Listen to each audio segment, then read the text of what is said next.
Y'all ready for this?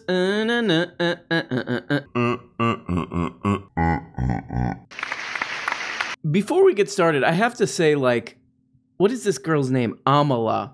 Like, I found this video, I came across this PragerU. I didn't get into PragerU. I got into Prager Tech, though. I don't know where they find these kids. Like, they have this cast of, like, young people that we do the kids, Prager Kids show.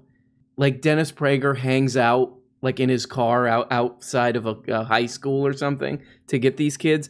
But there's something so tragic about, like, somebody in their 20s. Dennis Prager and all these weirdos are like, all these decrepit degenerates are like, hey, we'll throw a bundle of money at you if you say the absolute stupidest things we tell you to say, and it will be recorded online forever for everybody to see. But speaking of bags, they bagged an amazing guest, a guest who really likes to keep that little smug. This guy who I forgot existed, David Rubin. He's a guy a lot of people make fun of because it's incredibly, I mean, just really too easy. Just too easy. But he's still around doing whatever it is that he does. And this is one thing I do agree with him on, is that everything is Hitler. But when I go to the supermarket and I see these people with the mask, and they look sort of glazed over, like robots, you know, just doing their thing, and nobody realizes why they're wearing the mask anymore, but everyone's just afraid.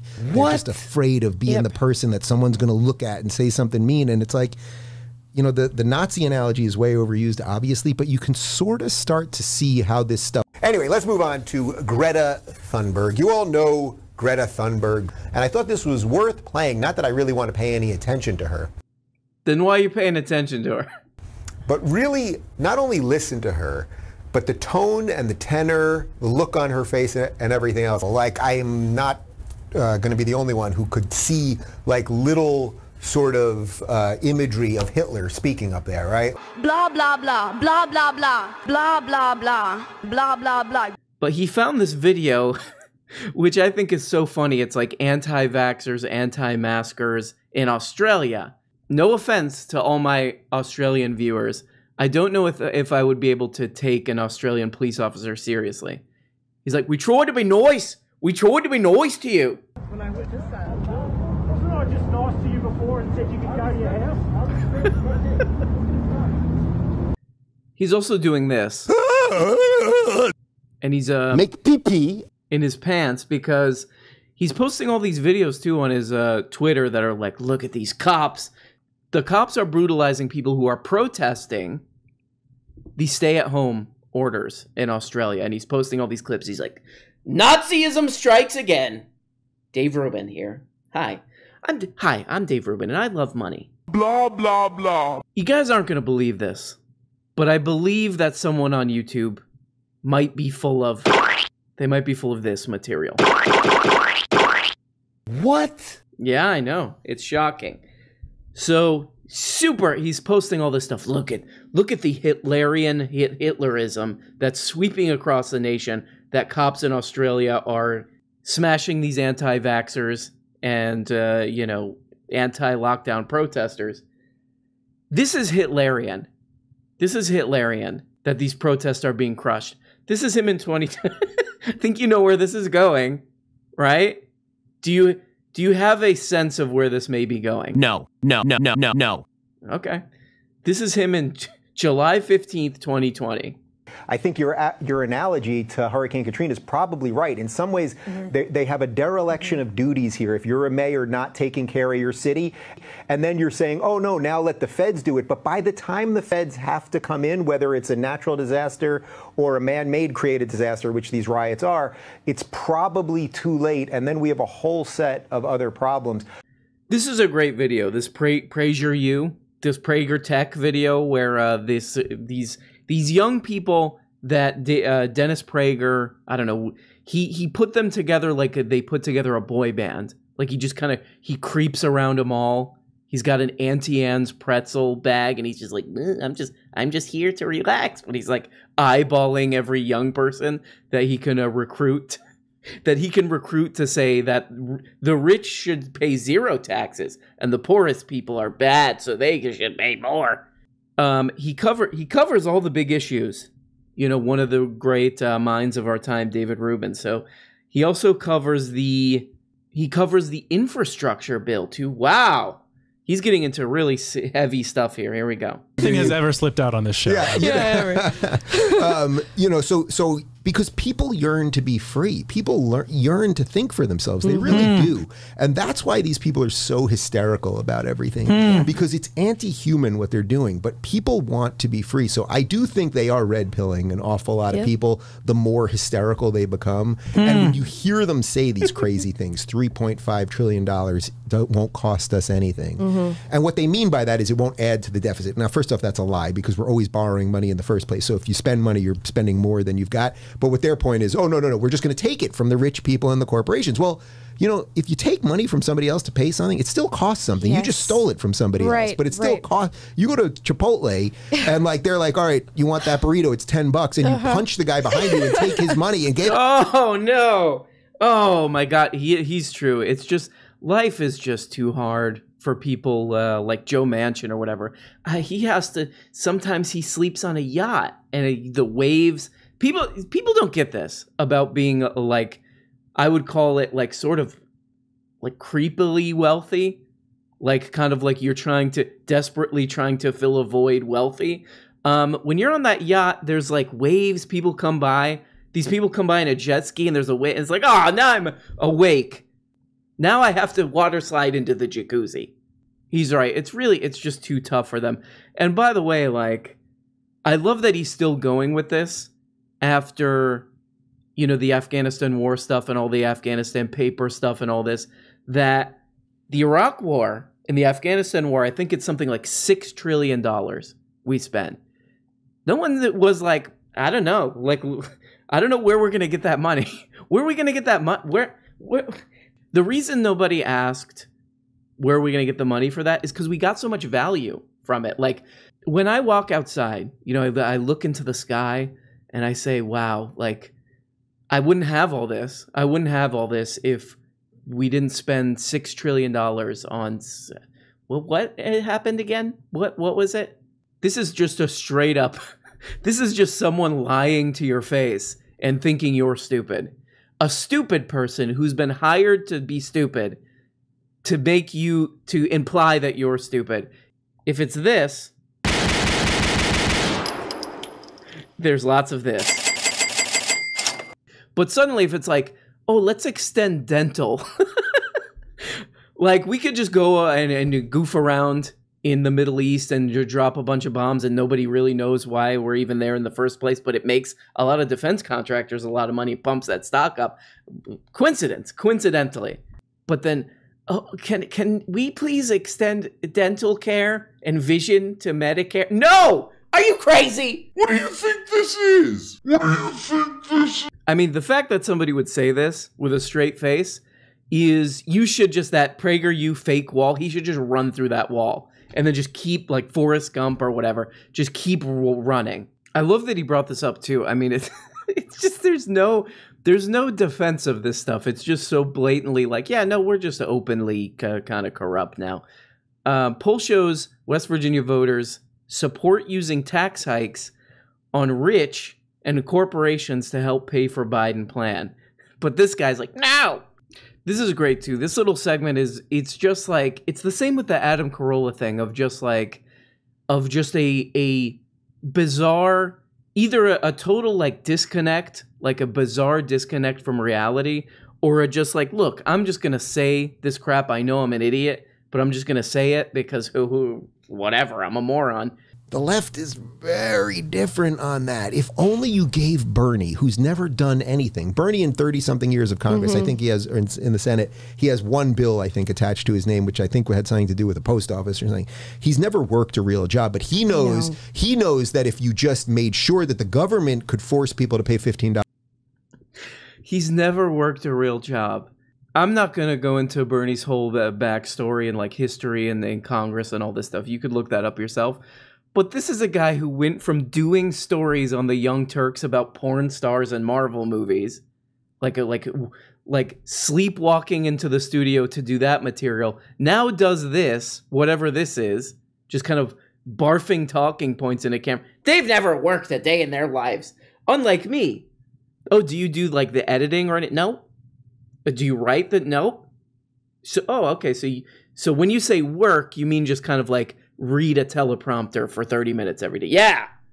I'm like those guys in the New York skyscraper black and white pictures who were sitting on the beam eating their lunch. That's basically me, except my life is far harder. Blah, blah, blah, blah, blah, blah. By the way, is this guy having a drink up here? Seems dangerous, but oh, you do you, okay. Keep that little smug. You gotta love Dave Rubin. Everything's so Hitlerian. That sounds too much like hilarious. Hitlerious. Did you guys see Hitler's new stand-up comedy special, Hitlerious? It's actually pretty funny. The other really funny thing is watching Dave Rubin try to figure out how to be pro-life, I guess, because he's got to do that now, because that's the audience he's going for. Watching him try to figure out how to do the pro-life thing is pretty hilarious. Is that I acknowledge that when the sperm meets the egg, it's life.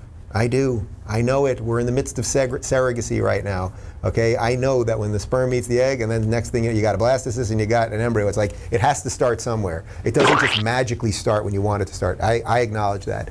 I also acknowledge that in a pluralistic society where people have all sorts of beliefs and all sorts of religious views and all of those things, you want to give the maximum amount of freedom to the maximum amount of people. I also don't want the government making decisions for people. So that's why this is so complex. So I completely get the pro-life position, which is conception, it's a life, we have to protect life. Now what the conservatives and the right-leaning people don't do that well on this is, okay, if you're going to say women you cannot get an abortion, well, are you going to help that woman during those 9 months of pregnancy? Are you going to help that woman once the baby is born, and are you going to fund things and everything else? No. Do you want the government to do that? Because you usually don't want the government to do that, so you're going to put that all on private churches and temples and so let me explain something to you. Nonprofits. No.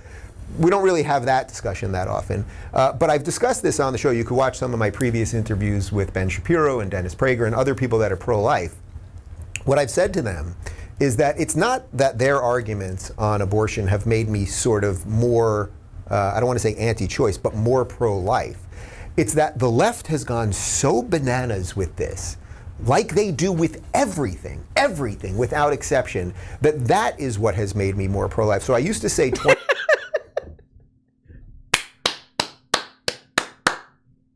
The reason that I'm like pro-life now is because somebody's going so crazy about this. When it comes to taxing, like Joe Manchin or something, some guy who was like some old guy who sleeps in his coffin on a yacht, who sleeps in his gold-plated coffin on a yacht, comes to taxing. Libertarianism is number one. What about like bodily autonomy? They have gone so crazy. You can't do this. You can't do this to your brain and get away with it. Like, you can't lie this hard to this many people and get away clean. Psychologically, I don't think. I don't think even all the to like go get therapy for this isn't gonna be enough, buddy. I love that he's like, when did he say this? September, like today, basically. Today. So this is definitely after Texas passed a law that deputizes even like Uber drivers, they found out when they looked at this law, even Uber drivers to sue anybody involved in an abortion. And no, but it's actually the left has lost their mind. Actually, his views are pretty good. 108,000 in one day, couple days. Oh, wow. Good for you, Dave. It's not that I'm drawn to some other people's arguments. It's just that these other people are just like going so crazy. What are they going crazy about? I mean, come on. Look at them. That's actually why I love Dave Rubin, I think, is because he does this job, this sort of like right-wing phony baloney astroturf commentary thing, but he does it with like contempt for it. He does it with the contempt of somebody who works at like a Sonic or something. I don't want to be here. I don't want to do, here's your crap, leave me alone. He does another one. So he's just straight up like doing pro-life posts. But he's doing it in his Sonic worker, $8 an hour Sonic worker. Just here's the post. Leave me alone. Go back to my mansion. He posts this post and he writes, every single thing they say is a lie. Every single thing. And of course, he probably didn't watch this one either, but we'll watch it. To a 2018 report by the National Academies of Sciences, Engineering, and Medicine, abortion is safer than childbirth, colonoscopies, dental procedures, plastic surgery, and tonsillectomies. And yet, facilities that provide abortion care are more likely to be subjected to medically unnecessary, politically motivated regulations that only make it more difficult to provide abortion services. Have you encountered such targeted regulations? So in his comments, people point out, abortion does seem to have lowered mortality rate than childbirth for the mother. However, quote, safer, unquote, is subjective here, since it depends on whether people deem the fetus to be a human body. So that's what he's... So he's doing pro-life content in his here's your food, leave me alone, I'll be in the back texting kind of way. So yeah, that's part of why I love him too, is that he's like living proof, because like these right-wingers like PragerU and all the people who support that crap, they're rich, but they're very stupid too. So they're willing to like pay a guy like Dave Rubin to do this crap, to get this crap started. Just like what's that guy, Sheldon Adelson, and all these lunatics pour a bunch of money into PragerU and Ben Shapiro and all this stuff. But like they kind of made a Frankenstein with Dave Rubin, because he just shows how lazy all this stuff is, that there's absolutely nothing to this like pull yourself up by your bootstraps stuff, when you could just when you got a guy saying that stuff who literally can't put in the effort to like do a full tweet about this right-wing stuff. You gotta love him. This is something I have a lot of problems with. So there we go. Just more goofing on dinguses. Goofing on dum-dums, like we like to do because YouTube is packed with them. Oh! And guys, please don't forget to... take the towers down now. Well, guys, this is your friend and mine, Arun Brown. Have a good weekend, and I will see you later. Hey guys, you're only getting a fraction of the weekly shows. If you want a new motherfucking episode every day, subscribe on Patreon for as little as 2 bones. You get the patron-only Tuesday and Thursday shows, the Book-a-Blega show where we look at important books, and the goddamn weekly behind-the-scenes show. And for only 25 bones, you could become a producer and get your name up here. Look at these people. These people make this show possible. If it wasn't for them, nothing. We don't have a show. We got nothing, and it's garbage. And we have to just leave. We have to just basically walk away, and we don't even really know where we're walking. That's the truly troubling part about all this. But please, become a patron today for as little as 2 bones, or 5 bones is another level, or 10, or you go the full 25 and you get up here. Big special thanks to these people. Love you guys so much.